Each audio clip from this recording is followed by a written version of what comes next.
Happy to be joined again here on the show by Nekima Levy Armstrong, who's a founder of the Racial Justice Network, an activist and civil rights attorney, and Michelle Gross, president of Communities Against Police Brutality, a longtime anti-police violence organizer. Michelle, Nekima, thank you so much for being back with us here on the show. Thanks for having us. Thank you.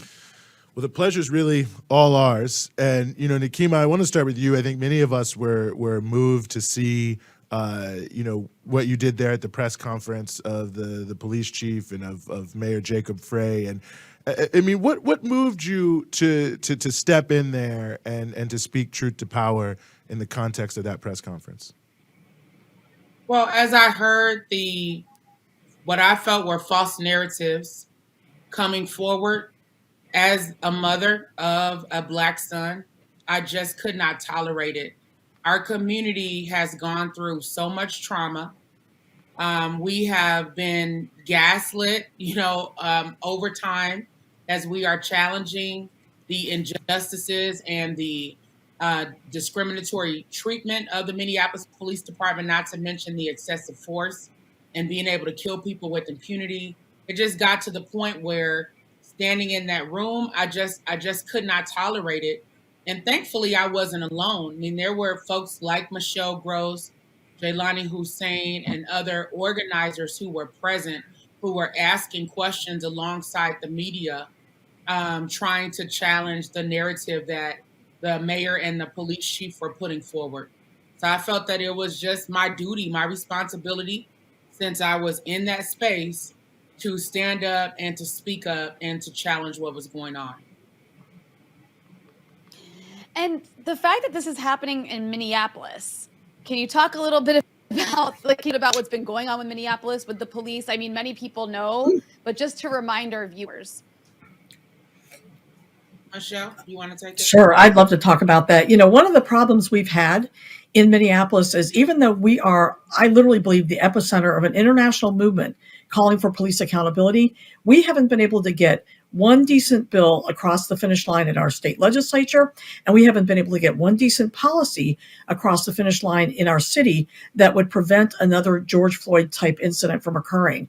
And we see that in this situation with Amir Locke, because this was a complete and utter failure of the culture of the department, the policies and practices of the department, and the leadership of our city. And here we go again. And it's shameful. And what is it that the community is like? How is the community responding? Obviously, this isn't the first time for Minneapolis. There was a massive uprising over a police killing just less than 2 years ago. We see there's protests happening now. So does it feel like the community is maybe a little bit better armed or better prepared to deal with this? And if so, what is being done to try to hold these police accountable? Well, I feel like what we have here in Minneapolis is, and in the greater Twin Cities, is a really good infrastructure in place. And this infrastructure was in place before George Floyd was killed. So the community is able to respond quickly to things. Nekima's organization was, in the works, and in existence. Ours was. We all came together quickly to be able to address these situations. And because we work closely together, we're able to step up right away and make the demands that the community needs us to make. So what's your thoughts about that, Nekima? Yeah, I would agree with you, Michelle. We have a very robust community of activists and organizers who at times operate like a well-oiled machine.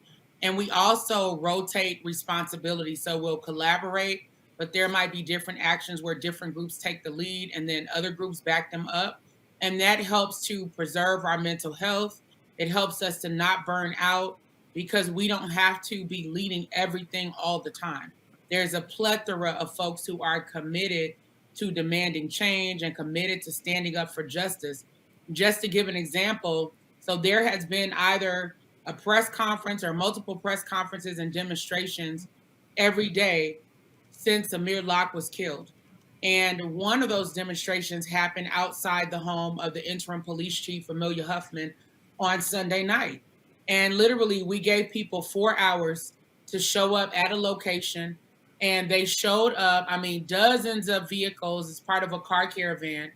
And we were out there in the freezing cold, chanting, demonstrating, and putting together a memorial in honor of Amir Locke that included crosses and flowers and things like that. So it was definitely a joint effort by several groups and committed activists and organizers. Well, Nekima, let me also ask you this, and I want both your thoughts about this question. You know, a lot of the sort of focus, especially sort of in the national media that we're seeing here, is around the issue of no-knock warrants, whether or not the no-knock warrant should be banned in the state. I mean, you know, one, I'm curious how you feel about that particular action, but is that enough in what we saw? I mean, is banning no-knock warrants going to prevent situations like this in the future? I think that banning no-knock warrants is a part of the situation.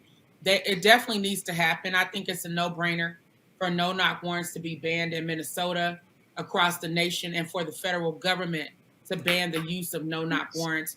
But there are also these underlying raids that we learned about that are taking place with or without a no-knock warrant, and that can also be deadly. So they need to look at all of those practices that supposedly give law enforcement the right to barge into people's homes, to search their homes, and to do what we saw happen to Amir Locke.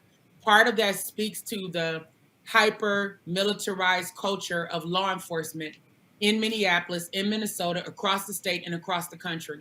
Elected officials have not shown that they have the political will to do what it takes to protect those of us who should be free to live in our homes, to sleep in our homes, to enjoy time with our families without worrying about the police barging in and pulling high-powered weapons on us and then blaming us for, being killed, which is essentially the practice that's going on now. They find any reason to justify violating our Fourth Amendment rights to unreasonable search and seizure, as well as our rights to be free from the level of violence that has been inflicted on far too many Black people in this country.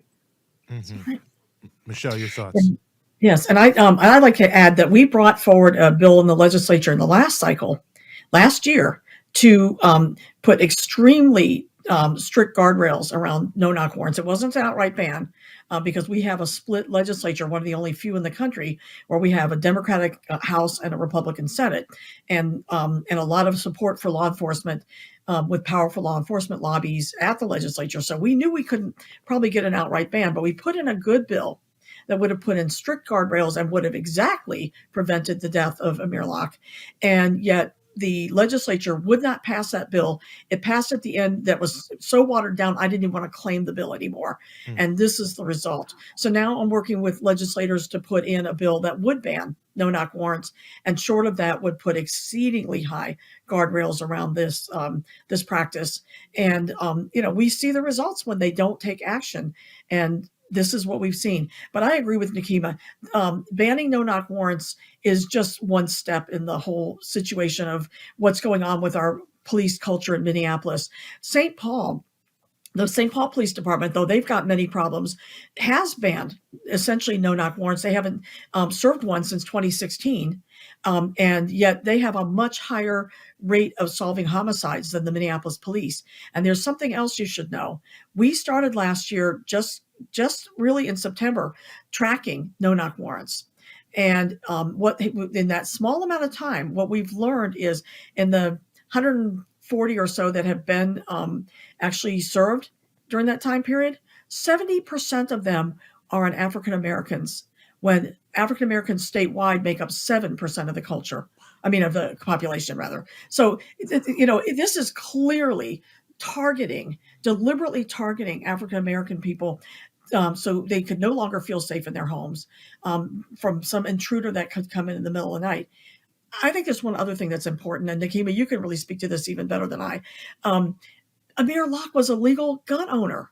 He had less than 2 seconds from the time he was awakened from the kick on the sofa to make a decision about what these intruders were doing in his home. And he was a legal gun owner. If he was white, I am absolutely convinced he would not be dead. I am utterly convinced that, and I want to throw out one more thing. these officers that served this warrant, they put up a whole thing at the court of how dangerous this situation was and this and that and the other thing. And yet they went into this home without ballistic shields. Had they had ballistic shields, that alone would have saved Amir Locke's life. Yeah, just to Michelle's point, we know that African Americans are overwhelmingly, disproportionately targeted when it comes to these raids and these no-knock warrants, and particularly lower income African Americans. Although in this situation, the apartment building is considered more of a luxury apartment building in downtown Minneapolis, but across the board, most of these raids are tied to the war on drugs, where we see that through the passage of the main laws that made up the war on drugs in the mid-1980s, that it essentially gave law enforcement a license to do these things without there being proper checks and balances, and there being very high stakes for the subjects of those warrants. Not to mention what happens if something is found. Let's say drugs are found. Low-income Black folks are typically spending 10, 15, 20, 25 years to life in prison, even though they're not the ones manufacturing the drugs or profiting at the level of those who are actually responsible. So all of this combined is targeting low-hanging fruit by our state and federal government. And it is resulting in the erosion of Black families and Black communities, and having a disparate impact on Black children. Nekima, I'm so glad you said that too, because I read an article earlier today that was like, the police recovered a range of things from the apartment, including numerous bags of marijuana, as if there was like a nuclear weapons facility in the place. 30 some states, I think, now have legal marijuana. And but just the way it was framed, it was as if like, well, maybe it doesn't look good to you, but hey, this guy was in there and there's a lot of drugs. And it's just that kind of smearing. We know it's always the case in these situations, but it's terrible. Exactly. Unless it's white men with a bag of drugs, right? Because they were demonizing Black and Latino men, sending them to prison, demonizing their families, locking up Black and brown women as a part of the war on drugs. But once white men decided that there was a business opportunity in it, suddenly they've been able to clean it, polish it up, and now they're the dope dealers with the infrastructure, making millions of dollars, paying taxes to their local government, and getting away scot-free, slanging drugs in the community. And these Black and brown men are typically still in prison, not to mention women who have been caught up in the war on drugs because of these conspiracy laws. So that's why we say the whole damn system is guilty as hell. All of them are profiting off of the backs of the poor, particularly Black and brown people, and people with mental health issues as well. It's absolutely disgusting. It is. And, to speak to that also, you mentioned earlier, Nekima, about people, about the way that the police have vilified this family and have vilified, Amir, to essentially blame him for his own murder. And I think it's very important. I want to go back to that for 1 second. This police chief issued a press release in which Amir, and she had to have signed the warrant application. She had to have signed it because that's our requirement under state law. So she had seen that warrant application. She knew that Amir was not ever a suspect in this incident or in this situation. And the bottom line is that she issued a press release. Her office issued one that called him a suspect no less than 4 times in that press release. Then they brought out pictures of his gun. Though his gun never fired, he was a legal gun owner. Where were the pictures of the officer's gun? This was the question I kept asking. I kept asking about that warrant. I kept asking about the gun. I kept asking about why you didn't have ballistic shields. You're the richest police department in the state. Why wouldn't you have planned for this? All of these things were things that our police chief, our interim police chief, who I'm starting to call outerim police chief because she needs to go. And she could not answer any of these things and didn't even apologize for having called him a suspect 4 times when she knew very good and well that he never was. And so these are the kinds of things we see culturally in this department that lead to these types of incidents. And like I said, we've got this new interim police chief. That culture is just as bad, if not worse, under her, because she's a product of that culture. And I don't see her changing this culture, especially when she made a big effort to defend this murderous cop that killed Amir Locke. Well, really appreciate you all. I know you probably have many, many, many things going on, giving us some of your time here. Michelle Gross, president of Communities Against Police Brutality, longtime anti-police brutality organizer. Nekima Levy Armstrong, founder of the Racial Justice Network, activist and civil rights attorney. Thank you so much for joining us here on the Freedom Side. Thank you for having having us. us.